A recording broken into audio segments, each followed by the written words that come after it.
about, there we go, about the Inclusive Club Network. So if you go to the next slide, you'll see our beautiful faces. Like I said, I'm joined by Alex and James today, who are delivering the session, but this session is part of a calendar of events that we run through our Inclusive Club Network. A lot of you will be in that network, which is great, and it's made up of clubs, coaches and volunteers that have worked with Access Sport over the last 4 or 5 years, with the intention of keeping you engaged and connected to the work that Access Sport are doing. We know that you work really intensely with our club development officers and our community coordinators based in your local area or based working in your sport. But when that club development journey comes to an end, we want to be able to stay in touch with you, and we want you to keep delivering really inclusive sessions. So that's why the network exists, and that's why I'm here to keep delivering inclusion-focused events and connecting you with other clubs across the UK. So if you're not in the network and you've come across this session a different way, just drop me a message and we can get you added in. I'm now going to pass over to Alex and James for kind of content for today. So thanks, guys. Over to you. Thank you, Shana, and thanks for joining us, everybody. The main purpose of today is just to talk through mine and Alex's experience of working in youth leadership in community sport, talk through some of the importance of it, what it is, how it can benefit you as a club, and then some next steps that we're able to maybe support you and your club with in developing youth leadership in your community club. We're also going to hear from Mollie a little bit later on, who's on our National Youth Board as well, and she can give her perspective of the work that we do at Access Sport and youth leadership as well. So I'll jump us off and start with what is youth leadership. So it's meaningful involvement for young people, and I'm probably going to keep repeating myself when I'm saying meaningful involvement, because I really want to highlight that it isn't just a case of having people along and letting them participate, getting them involved in helping you set up a session from here to there. It's listening to the young people who are in front of you and kind of empowering them to do much more than we even think they can do. It's creating spaces where they can actively shape, lead, influence the activities, decisions, and the cultures of clubs and organizations that you guys are part of. And we find that when you give genuine opportunities to contribute, and this is where we go back to meaningful, genuine opportunities that people feel more empowered and feel like they have more of a stake and ownership in the club and the organization they're part of. So when we, again, are you talking about meaningful involvement, it's hearing those people and structuring it around them. So it's listening to their ideas, it's respecting their perspectives, it's acting on their input. We find sometimes, I'll cover this in a little bit later on, we all can get a little bit stagnant in our ideas. So young people come with fresh new ideas as well. So it's hearing those perspectives. It's whether they could be helping, and it looks different for each organization, each age group, each person that you work with, and it's hearing about what they want to do. So whether that might be helping you design some of your training programs, sitting on some youth panels or some of the AGMs or councils that you run, letting them lead on specific initiatives that they have a passion around, and always making sure that they feel valued. It can create a sense of belonging. And if any of you have been part of the Inclusive Club Network for a while, you'll know about the research that we carried out. And sense of belonging was a big part of our Building Stronger Communities piece of work. So having that sense of belonging filters into everything that kind of we want to see and sustainability for community sport long term ahead of it. I know from my own personal experiences, I was given responsibilities as a young leader whilst I was in sports clubs and organisations, and it only ever kind of made me feel like I wanted to be part of it more. And I then end up giving up my weekends or my evenings to help out those clubs, and we know that that's where community sport thrives, with those people and those individuals. So having those people ready-made from an early age with responsibility to then help clubs continue to grow is really important. So again, nicely fed in. Why is it important? As I touched on, young people bring fresh perspectives. They challenge the status quo. we fall into routines and habits, and sometimes we stick in those routines and habits until they don't work anymore. So having new perspectives, having people feed into that early on in your process saves the hassle of getting to a stage where we've maybe been doing something for a period of time and it's no longer working, but we continuously plod on stubbornly trying to stick with that. Having new perspectives earlier in our processes and in our engagement with young people means that it's easier to adapt to those things rather than waiting till things need to be changed and rather than changing with the times and everything else that happens as well. Lots of creative ideas come from young people that, again, that you might not think of in that space. You'll have individuals that, again, see the world, react to it differently. The times change, and so does the digital confidence of everybody around it. A lot more digitally confident young people than there are those of us who have been maybe involved in clubs and organizations for a long time. I know, again, I mean, again, I am probably from an era where social media kind of took off and started to spiral really quickly. I can't keep up with it all now. So having what young people feed into that and be able to reach other young people to, again, filter into the systems and the sessions that we run to strengthen those is really important at the same time. Also, lived experience, again, shaping the program that's relevant and impactful to the people that we're targeting. We might think we have the answers and know what we want to do, but hearing the voices of the young people with lived experience also gives us a better way of reaching them and impacting them at the same time. Giving them a chance to lead, rise to the occasion. Again, some of the skills and confidence that I've learned over the years has come through my sporting opportunities and the leadership roles that I was given. And I necessarily wasn't given those opportunities at school or in other workplaces. Sport can really enhance somebody's confidence and skills in public speaking, communication, and all different ways as well. So making sure we fit with those. And then when people feel heard and valued, they're more likely to engage long term. They become passionate advocates for future leaders within that group as well. So they're then feeding into their peers, their friends, their colleagues, however you want to focus it. If we're giving them the skills, it's enabling them to continue that growth around other people and support them in those areas too. So we're going to hand over to Mollie. As I said, she's part of our youth board. I'll let Alex do the proper explanation of what the youth board is as well. And then we'll hear from Mollie and a few of her experiences too. Thank you very much, James. So yeah, as James sort of said there, I'm going to take a minute to hear from Mollie for a bit of a young person's perspective. So one of the key things we want to make sure with this workshop is, you've heard all the reasonings there, you've heard all the things we're saying. What we think is most important is also sharing that perspective from the actual young people themselves. So we're lucky that Mollie's joined us today. And Mollie is a member of our National Youth Board and has been involved in various bits of sport throughout her life. So I'm actually not going to give a full introduction because I think it's better coming from Mollie herself. Mollie, would you like to take yourself off mute? And I'll throw a few questions to you. But first, do you want to just tell us a bit about yourself and sort of some of your roles and background in sport? Hello everyone, I'm Mollie. I am 22 and obviously, as James and Alex have said, I'm a member of the Accessible Sport Youth Board and I love it. I've always been involved in sport, whether that be swimming to playing netball. And a few years ago, I was really ill and now I use a wheelchair, an electric wheelchair. So since being at university, I've started to play power chair football, which is brilliant. Everyone has to look it up on YouTube because it's so funny. It's so much fun. And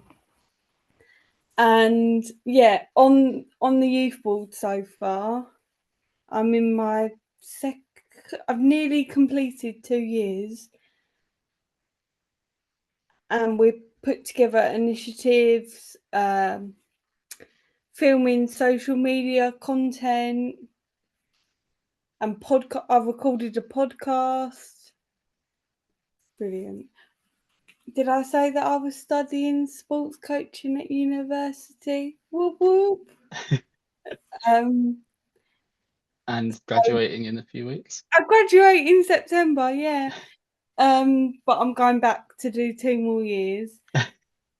And the reason I'm doing sports coaching is because when I became a wheelchair user, it was so difficult to find any way that I could still engage with sport. And the reason I wanted to engage with sport so much is because, I was really lucky that the school I was at were really good at providing opportunities to play sport, and you knew that the teachers really cared about people being involved, and I just built up this really good relationship with sport, and it developed, and now I'm looking at doing a career in sport.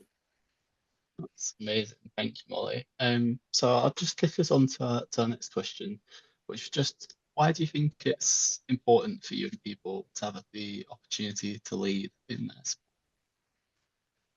Okay, so I think it's as a young person to lead, it builds up your confidence, but also skill in the sport, as you can then see and notice other people's mistakes where doing a certain skill is not so good. And then when you do it, you will then be like, oh, I remember when this person did this, and I've got to make sure I try not to do that myself, otherwise that makes me a hypocrite. But also for the people that you're then leading, it's important that they see you, because it's representation.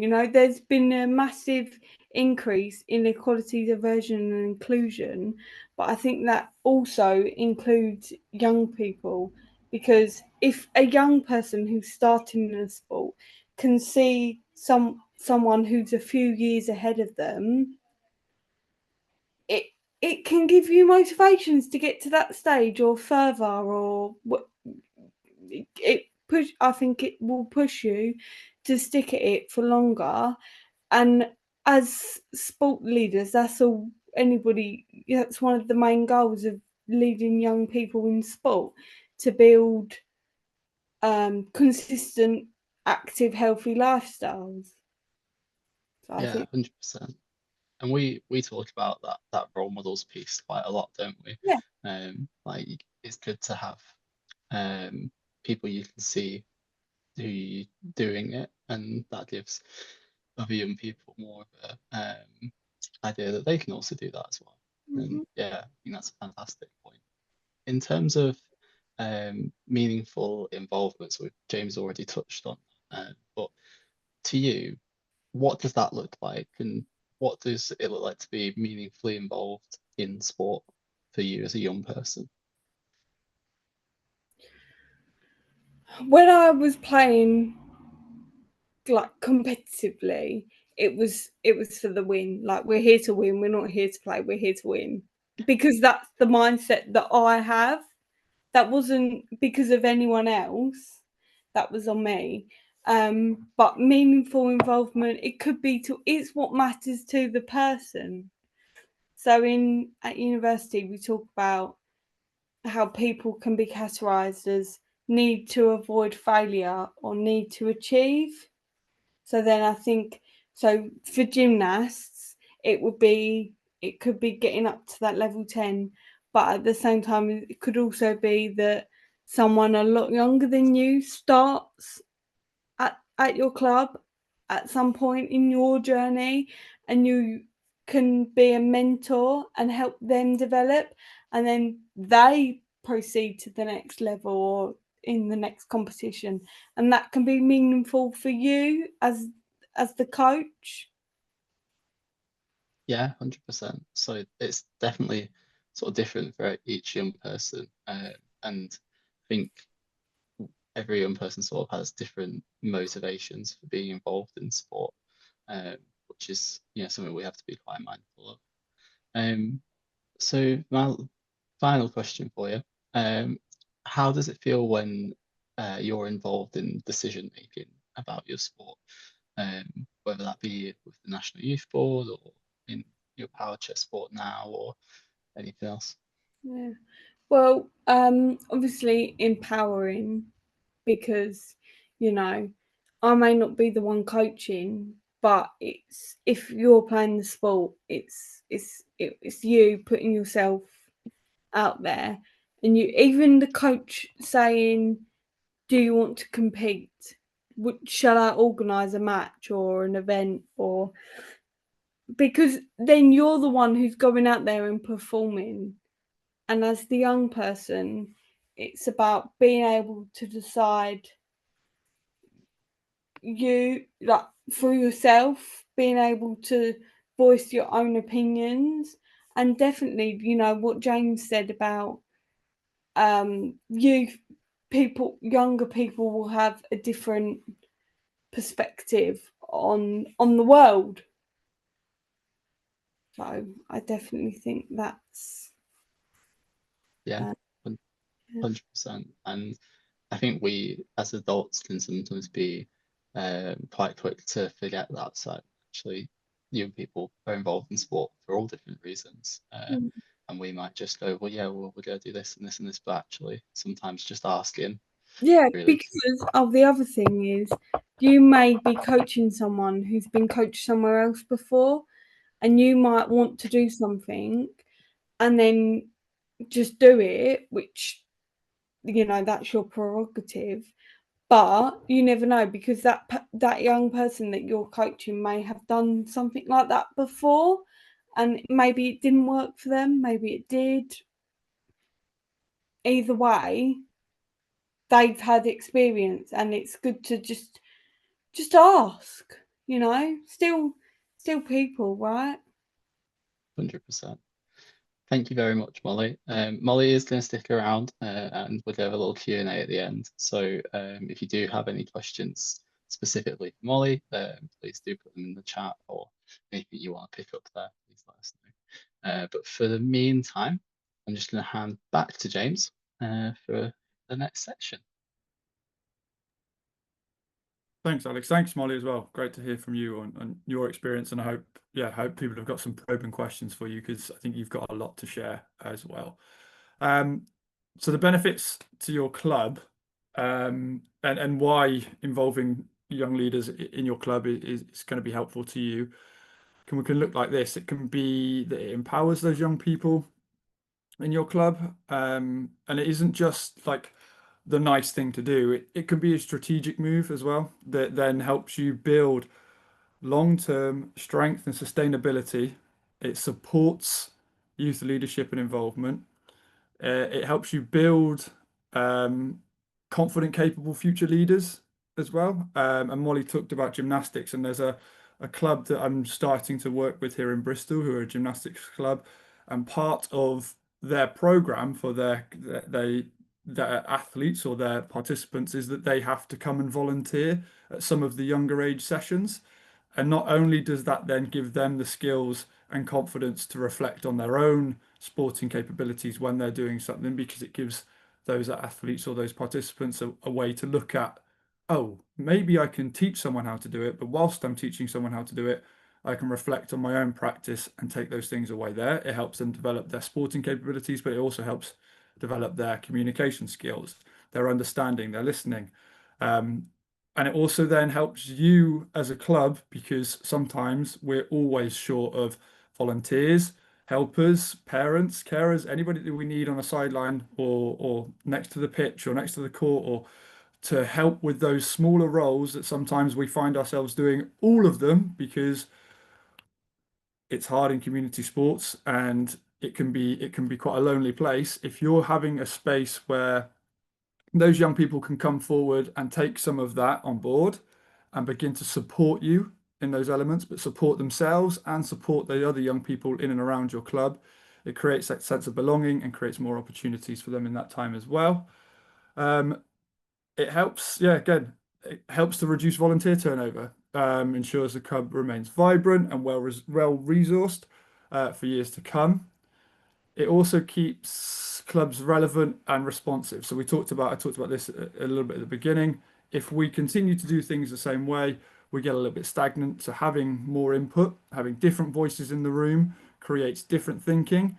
And I'm not sitting here saying if a young person comes to you and says, I've got this idea, you've got to go, yes, let's do it straight away. You can challenge the idea and work with them to kind of how it fits best, because it might be a great idea, but it doesn't quite fit with the timings or the club setup. And you work with that young person rather than being dismissive of their idea. Again, keep hearing them and keep making them feel valued during that process. We've also got sorry, lost myself. The sense of belonging that we've talked about, feeling heard and valued, translates into deeper commitment and loyalty. And as we know, sometimes memberships are a struggle to keep people engaged. Young people reach a certain age and decide that sport and physical activity might not be for them anymore. If you've created an environment where they feel valued and heard, they're probably going to stick around and continue with that for a little longer than those who have just been dismissed in those periods as well. And they're also really good at bringing other people along. Like word of mouth, like no matter how much we try and plug social media or newsletters or all the other thing, nothing is more reliable than your friend coming to you and saying, hey, I did this thing last week and it was brilliant. I went to a yoga class last week and it was amazing. You should come along with me. I went to the bowl session at Danny's club and it was fantastic. Those things that you hear from other people are always going to bring in more people rather than you trying to get it done as well. So having those young people feel valued, and then they can share that with their peers and their friends, they bring them along, and that just contributes to that enthusiasm and the dynamic club culture that we want to have moving forward with all of our community clubs that we support and work with.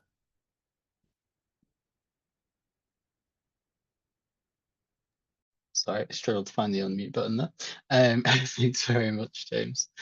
So I'm gonna move us on to our next bit, which is just around some of the practical advice to engaging young people. So we know that obviously it's great hearing all of this from us and the context and why it's important, why these things are good, what you can do, and the benefits and all of that.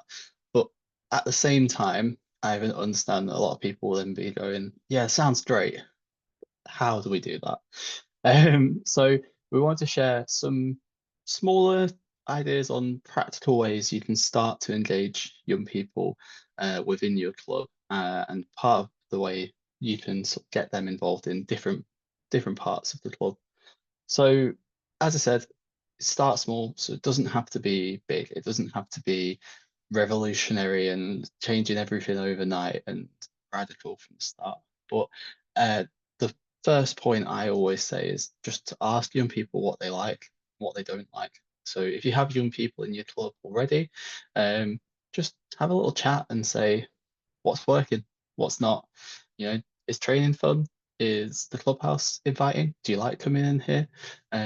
Little things like that that will start to give you that insight into how things are at the moment and give you a few ideas of things you can change. You might build on that. You might then say, okay, well, I had a few people say actually they don't like this, or a few people say actually we're doing this really well. And that might be something that you then look to implement across the club or do from there. But it's that first conversation and actually asking is really big in terms of getting that ball. Secondly, we had audits. So audit your club. And when I say audit, I don't mean like a big complicated process. Don't worry, we're not talking about finances or anything here. But just have a little think and have a little chat and see, are there any young people already involved in leading within your club? Sometimes this is in places you might not expect. It might be that there are already some young people, you know, supporting a session or as assistant coaches. It might be that there are captains that are taking a leadership role within their training. You might have a young person who happens to stick around after a session every time and maybe joins in with another session, comes along and does something else, or is in the clubhouse all the time, whatever it is. And seeing where those opportunities already are and how they're going is a really good way to sort of identify some gaps as well, but also to see where you already have young leaders that you can then start to support. And once you've identified them, you can start to put proper support in place to make sure that they're happy, thriving, and really enjoying themselves. Then we talked about inviting them in. So as as we all know in community sport, there tend to be a lot of meetings, whether that be as a club or with committees or league meetings, all sorts, whatever it is. I know every sport's very different in this regard, but one of the things that I found really interesting as a young person when I was part of the club was attending these meetings and just seeing what they were, what happened, learning from that. And it could be a really interesting way to then understand more of what goes on in the background of the club. And actually, it really made me appreciate how much volunteers and adults were doing to run my sport. But I wouldn't have known that unless someone had said to me, "Do you want to come along to this meeting? It might be boring, but yeah, I'll give it a go, see how you feel." And I loved it. It was fun. I can't say that every young person is going to love to hear the conversations about how we organise our referees or who's going to open up the clubhouse on this day. But what I can say is that they might get something out of it, and they might actually want to talk to you more off the back of it as well. And if they get a little bit of appreciation for what goes on behind the scenes, then that's fantastic. I've already touched on supporting those who are already involved, but another thing we can do is sort of try and formalize some mentorship there as well. It might be that there's a young coach already running a team or assisting, but then how do we put some support in place for them? Do we have some regular check-ins, or do we assign someone to just sort of manage them, keep an eye and make sure that they're learning well and learning right? Whatever that may look like within your setting. When we're talking about getting all these young people in, we're not trying to say that the adults there don't have things to offer. In fact, we're saying that adults have a lot to offer, and these young people are going to learn so much from you already in your club. So mentoring them is a great way to have them really involved and share those expertise and learnings. And then last two, so is looking at where do they fit in, where are the gaps, where are places where young people could fit into the club structure. I've touched on that one already, so I'm not going into too much detail. And then providing those opportunities. So as I've put on the slides, they're more than just assistant coaches. I think that's one of the roles we default to, because I think it's one of the most common or easiest to understand in terms of a young person comes and they work with an adult to run a session, and that's how they learn. And it's great. I'm not diminishing from that at all.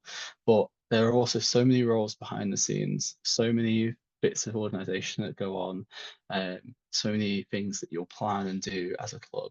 And actually, the experiences there can be really valuable for young people. So looking at how those roles could be opened out, or where there are opportunities to get young people to take on some of those roles, can help with your workload, but also can really help them to gain experience. And the other one which we also often talk about is social media, and James sort of highlighted it there in terms of being tech savvy. Not every young person is a tech whiz, but I can guarantee that a lot of them are better off than I am. So, have a go and see if there's any part there they can help with as well. Great. So that is actually all from us for now.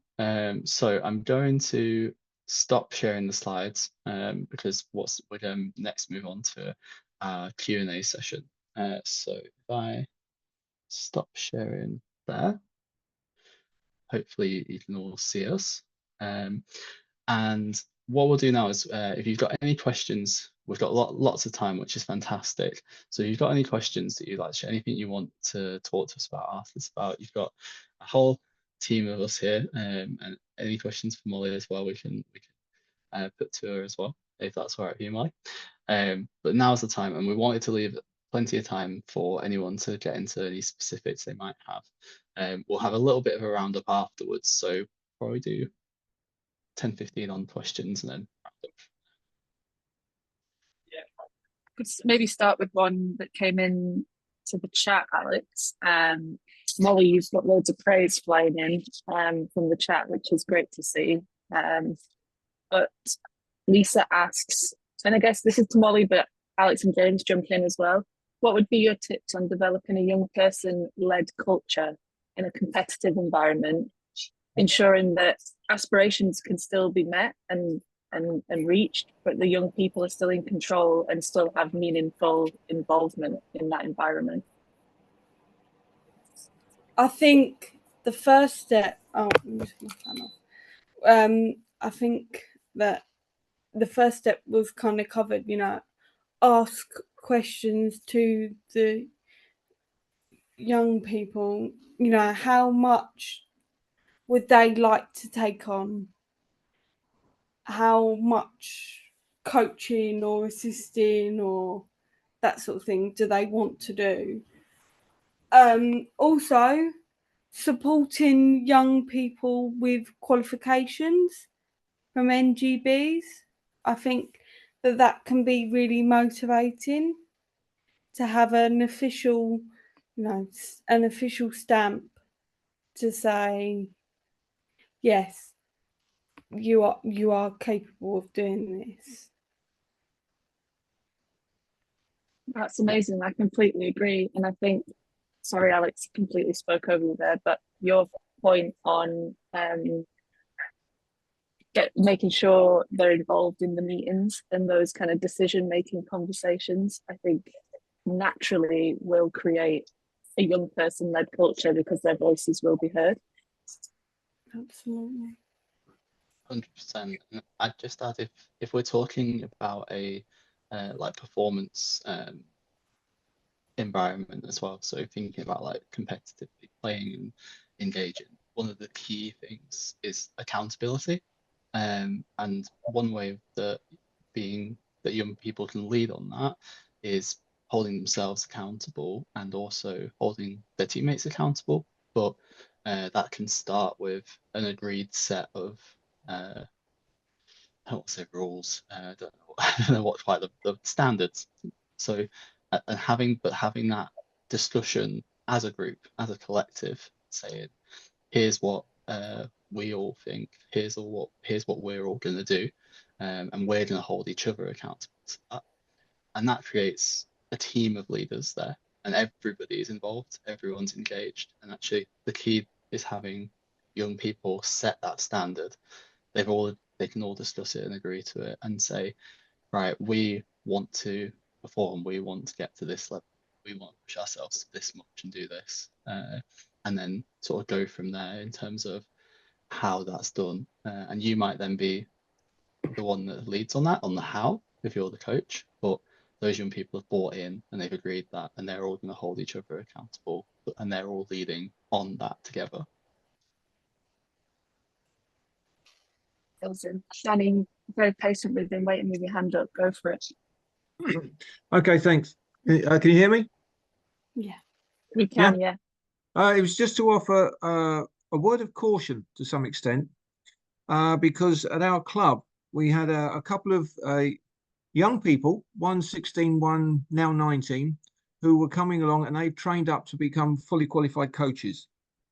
And over the last few weeks and couple of months, I've been involving the elder one, because he's more mature, in helping out with team selection. What are we going to do this week, etc., etc. And I made the mistake of possibly involving her too much, because one of the elder statespersons on the group started to feel that they were being pushed out. So it's important to keep a balance between bringing those new people on and not losing the people at the other end. You need to somehow find a way of meshing them together, as opposed to having one and the other, and then possibly they end up fighting each other. So it's just a word of caution. Yeah, No, I think that's. Oh, sorry, Shanna, you Go go. for it. I was just say, I think that's a really, really great point, Danny. And it is a balance of integrating young people into your club, and also making sure that the roles they're in and the work they're doing is appropriate for them, but also works with the groups that you have and then the people already in the club. We obviously say, like, we think that young people being involved is a net positive, 100%. But I think it's really important to think about your members and the what you're doing, how they're involved, and try to bring everyone along with you on that journey as much as you can is really a key part of that. I think to just second on that Alex's point, Danny, is it's really helpful that again you try and infiltrate this as like a whole club piece. It isn't just right, we're now going to address a group of young people, they're involved and they do their bit. It needs to be integrated all together, and that does take time. And there will be some clashes because, as I said earlier on, some people like the things that they are the way they are and they won't change and they'll feel a little bit defensive about it. But I think the more we encourage people to talk about, hey, we are now working and including these young people in some of our decision making, the more that it's advocated for, the more that it's represented, the more that it's discussed openly with everybody in the clubs and the environment, the easier the process will become with people kind of accepting that that's the way that things are now moving, and just again clear communication channels between everybody in that situation as well. Amazing. Cheers. I'm going to go to Jeff because he's got his hands up, and then we've got another question in the chat. Go for it, Jeff. Thank you very much. This is really helpful, and forgot the name of the Brentford chappie. We've been running a young leaders program, and overall it's extremely positive. So much positive that the very first young leader we have is now the junior head coach for the girls after successfully playing for the USA. So it does benefit, but I think it's following on from when there was a little bit of mischief at the Brentford chap. I had a young leader, absolutely brilliant, however, became unruly, undermining coaches. And when we had a chat with her, well, I had a chat with her, she took great offense and found it very, very difficult to understand where she's gone wrong. That I would love some support and guidance on not breaking someone's heart, but actually putting them back together again. Because in my day, it was a kick up the backside, slap of the back of the head, and saying, "Pull your pants up and do a proper job." But can't do that now. So I'd love some input from everybody. Yeah, thanks, Jeff. I really appreciate your honesty there and openness, because I think that is something that we see not regularly, but it definitely does pop up. I think that one of the key things to remember is that young people are learning. They're new.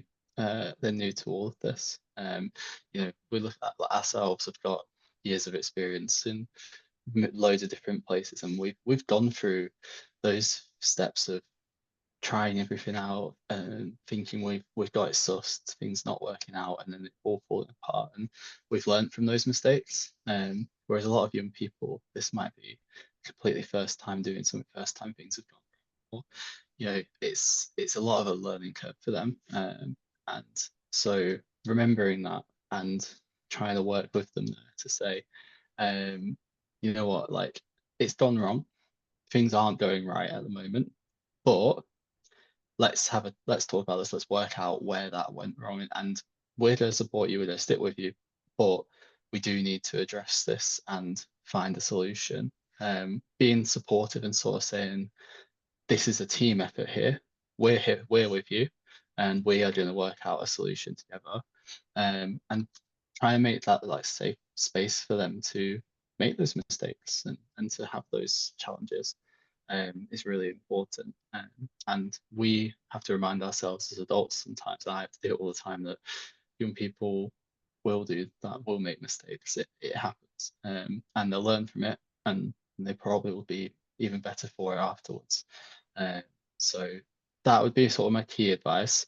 In terms of the how you put them all back together, that is a very distinct challenge. It depends from young person to young person. And I will say that sometimes it's a different perspective that's needed, or a different voice, a bit of different someone else to sort of come in and objectively talk. Other times it's time, it's space. It really depends on the young person. I was going to say there's been some great kind of advice and comments in the chat as well. So Lisa saying mentoring over a longer period of time, before giving them more like that next level of authority. And then Sky made a great comment around codes of conduct and making sure it's a mixture of your organization's values as well as what the young people are feeling. So it's that co-production, and they're really involved in the kind of, again, we keep saying we don't want to use the word rules, but there needs to be rules, you know. So I think yeah, there's some really good points, and Danny has just jumped in as well, so go for it, Danny. Yeah, it was just to come back on one of Jeff's points there. We're only a bowls club, so we're all concentrating on bowls. And I had a similar situation to Jeff in the past. The girl I was talking about was a fully qualified coach, but we had in the group we had a county champion at this. So I'm the good player, you're only the coach. So be careful on how those roles get developed, because in the end, it was the player that I tried to push to one side to say, you're approaching it in the wrong way. You're explaining things in the wrong way. You're a better player than she is, but she's learned how to coach and to cooperate. So it's a pair of you can work together, we'll achieve something more. It brought the person back on. They were a little bit disgruntled that they weren't, I'm the champion, you've got to listen to me type of attitude. But you just got to work at it, mate. Yes. I was accused of being passive aggressive. But there we go. Thanks, Danny. That's really helpful. And Jeff, if there's anything kind of further you want to maybe chat about, or if there's any other kind of support one of the Access Sport team can offer you, maybe another conversation, just drop us a line and maybe we can continue the conversation, because I know other members of Access Sport will have kind of feedback on that as well. Well, it's turned out well. She came back to the club. She's at university now, and she gave me a big hug, and I thought, I'm thinking, is that the apology? It's baby steps at that point, isn't it? You just one step at a time. No, thanks so much, Jeff. Thank you. I'm going to quickly circle back. Martin asked a great question, and Alex and James, this is definitely one for you. Martin asked, should we look at setting up a separate youth panel or integrate them into the wider panel? I oversee a group of football referees, recruited quite a few younger ones. Should it be a separate group, or should they all be kept together? My immediate answer is, why not do both? Which I appreciate not always as easy as it sounds. But I personally, from my perspective and experience, I think that there's a place for a youth panel, 100%, where that can be a much more comfortable space for young people to share views and perspectives if it is purely young people. And you may have very different ideas coming in that group.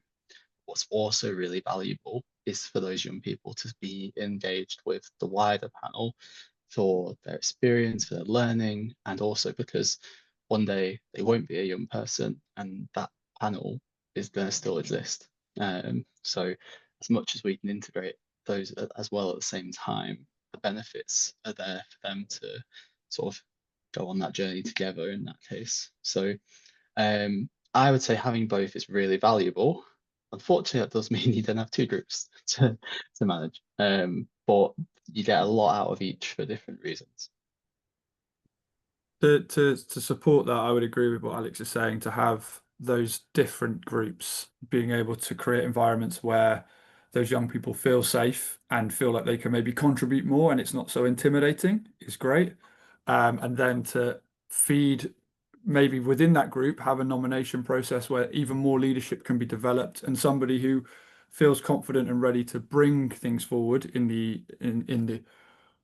the group with everybody in, so that the voices are heard and recognized in that space, because it might feel like an intimidating space because there are people who have been refereeing for a longer period of time, so they must know everything, right? But that might not be the case. And this, again, the game changes. It's not the same game as when your older group of referees began their journey as referees. The game's changed, the way that we view football has changed. They'll have different impacts, and those young people can help those people who've been refereeing for a long time to learn new things, view things in a different way, have a different perspective. And just the more integration is better, but also having separate spaces is valuable at the same time. And we see this in all of the work we do in community sports. We love to have integration and everybody participating in the same space. And working with clubs in Bristol, I've seen us set up specific pan disability sessions or specific impairment sessions for young people. It builds their confidence to start with, to engage in sport and physical activity. And then actually the hurdle of joining a session that isn't specifically for that disability type or as a mainstream session isn't such a big barrier anymore, and those hurdles can be overcome, and confidence is built in that way too. So agree with Alex. It might be more work, Martin, but you might find that within a period, if somebody kind of steps forward within a role within that youth panel, that can maybe organise it and can maybe take on some of the leadership roles of just having that group, and it gives them that space to talk, communicate, gives that young person the ability to take on more leadership, bring it forward into the other group as well. It doesn't necessarily, this is the thing, it doesn't necessarily always have to be us, these people in this room doing all the work. We need to be able to let go a little bit. I think that's my biggest learning from working with young people, is that I like control. I like to know what's going on. I like things to be done a specific way sometimes, but someone had to give me the opportunity to learn that I liked control, and I have to give that opportunity back to other people at the same time. Just to add there for myself, because I fully agree with every point from James. If you would like any support with that and with working out how that looks and how we do that, please do get in touch, because we would love to help.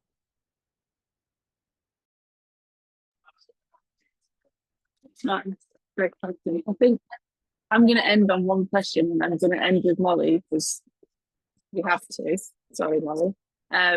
But I think it would be great to hear if there was a young person at your club, Mollie, who was maybe a little bit shy and not really putting themselves forward to be involved, but you know that they really should be. What would be your one bit of advice to that young person to help them become a young leader in sport? Okay, well, I want to start by making it clear that not all players can coach. Just how not all coaches can play, not all players can coach. So please don't force it on anyone. But if you know that someone's got it in them, you might realise it because they work with their friend who might not be as good, and they coach their friend, but they're not confident to coach others. Start small. Okay, you did really good at coaching your friend today. Next time, I want you to coach 2 of your friends, and then 3, and then 4, and then, working up small. Start small, which James said as well. Start small, and then work up. And I think that is where, I think in all situations, just start small and with what's comfortable.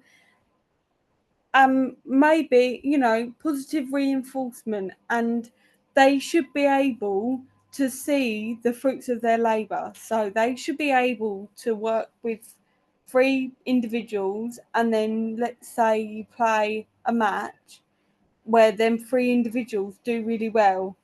And then you say to the person that coached them, look, you did such a good job. Look how good they've done. Give them opportunities to see their work have effect. Because everyone likes seeing things that they've done that have come out good. Surely everyone likes to see that. And so that would be. No, that's spot on, Mollie. Thank you so much. And thank you so much for being part of this session today. Your insight was great, and we always love hearing from you. I'm now going to hand back over to Alex to kind of round up today's session. So yeah, over to you, Alex. Thank you very much. I'm not going to reshare the slides just to save the hassle. I hope that's okay with everybody. And you get to look at me, which for you. But thank you all for joining, and hopefully you've enjoyed and learned a lot from not just us, but from the chat, from everyone else here as well. It's been really lovely discussion, hearing all those thoughts. So thank you for that. This isn't the end of this work. This is actually the beginning for us, which is fantastic. So to follow on after today, not only have you got all the Inclusive Flood Network work that Shana's already spoken about, but we're also going to be sharing a few pieces of few resources and some forms for you all afterwards. So if you would like to get more involved with access sport, there are a few things there. So firstly, we're going to share a number of case studies with you, which highlight some young people's involvement within sport. Lots of different ideas and examples there to sort of give you some inspiration, but also just to sort of showcase what's happening in different places around the country and different clubs within the Access Sport Network. We're also going to share two forms. So one is a feedback form for today's session. It's hopefully nice and short. I think it's 4 questions. Just to find out what you enjoyed today, what we could do better next time. And we really appreciate every bit of feedback we get. It helps us shape these sessions and our work moving forward. And the final one, this webinar and some of the content discussed here is part of our new Young Leaders project, as well as part of our Inclusive Network. So we're doing some work there, which will be explained in more detail in the coming months. But there's a form which is an expression of interest for any people, any clubs that are interested in either helping us shape that piece of work, or in helping or learning a bit more about the work itself and what you might be able to support with or trial within your own clubs. So that one, please do fill out if you're interested, or if you found today really has flicked a light bulb on in your head.